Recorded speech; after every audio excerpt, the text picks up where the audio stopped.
What is going on, Northern Black Nation? Welcome back to the only channel on YouTube that talks about Flamengo in English. Make sure you guys like, subscribe, and comment. Share this with someone who loves Flamengo, speaks English, or someone who speaks Portuguese and wants to learn some English while I speak about the best team in the world, Flamengo. Let's get right into it. Some transfer news and updates.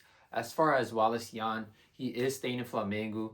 The Red Bull Bragantino deal did not go through. I guess Flamengo wanted more money, and Red Bull Bragantino was like, no, we're not going to pay that. So they were like, let's call the deal off. So Wallace Yan is going to stay in Flamengo until further notice.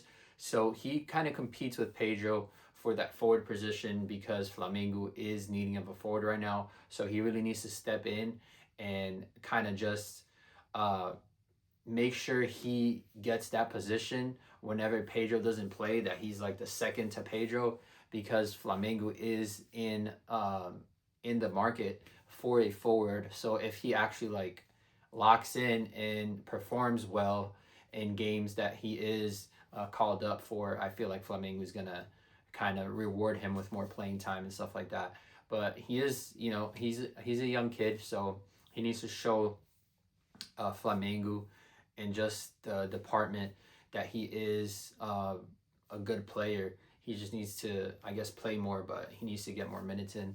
And then the other thing I want to talk about is how Flamengo is getting a new sponsorship. It's a car manufacturer that is from Japan, I think, or China. I think it's Chinese, and they're more in Brazil, and it's gonna go under.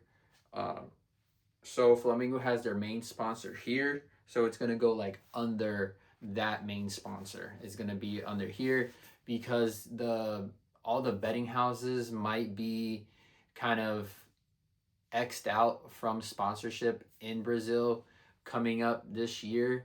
The Department of I guess football and just the government doesn't want to have sports betting as sponsors for soccer, even though the main Brazil tournament is called Brasileirão Betano, which Betano is a big gambling house, and that's the main partnership of Flamengo that goes right here. So I don't know how that is gonna work.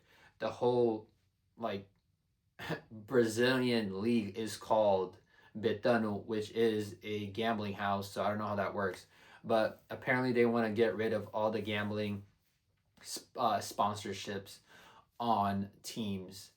I don't know how that's going to work because that's one of the main money makers in soccer, not just in Brazil, but everywhere else. But we'll see how that goes. And then Flamengo is going to, they practice today, and then they're going to practice tomorrow, and then they're going to get ready for Thursday. Again, a lot of players came out today. It was a few players that came out today making videos for Flamengo TV, their Instagram pages, saying that, we're going to go out there on Thursday. We're going to give it all. We need the fan support. Hopefully, there's a lot of people at the Maracanã, and hopefully we win and we just, get that first trophy of 2026 because we need it. And once we get that first trophy, the floodgates are going to open, and we're just going to, the confidence is going to be there. The morale is going to be there. And we're just going to keep winning, hopefully. So we'll see how it goes on Thursday. That's pretty much all I have for you guys today. Thanks for tuning in. Thanks for watching. Make sure you guys like, subscribe, and comment. Share this with someone who loves Flamengo, speaks English, or someone who speaks Portuguese and wants to learn some English while I speak about the best team in the world, Flamengo. Thanks for watching. I'm out. Peace.